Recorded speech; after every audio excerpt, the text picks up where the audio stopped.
August has brought a major increase in gun violence in Cincinnati, with 11 people shot in separate incidents in one weekend in downtown, also stretching into the Over-the-Rhine neighborhood. Yeah, Local 12's James Pilcher sat down with the city's acting police chief for an exclusive interview to see what her department is doing about the violence and the number of guns flooding the street.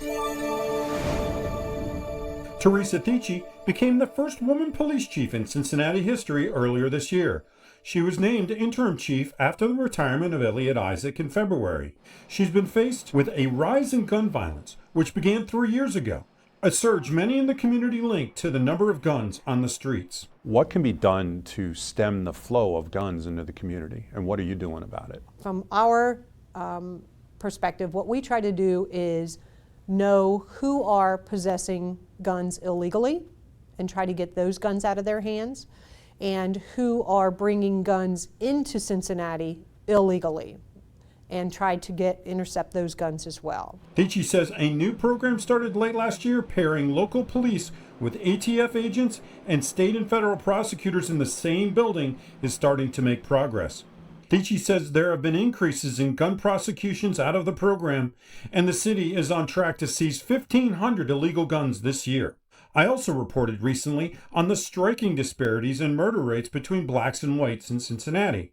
You can see those numbers here, showing the rate for blacks is much higher than overall than for whites. And black males between the ages of 12 and 24 in Cincinnati are more than 100 times more likely to die from gun violence than whites of the same age group. What do you make of those discrepancies and those breakdowns? What it tells me is, I think gun violence is a symptom of a larger problem, and I would love to see some research or something that could tell me, is it because of socioeconomic issues between blacks and whites? Thici also points out a major problem is with conflict resolution among youth today, coupled with that easy access to guns.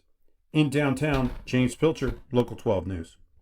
The search for a permanent police chief has not yet officially started. Mayor Aftab Purival says he first wants to get a city manager in place. You can read more of James' interview with Chief Teresa Thici, including how police are handling the situation on Main Street and over the Rhine, inside his story on our website, local12.com.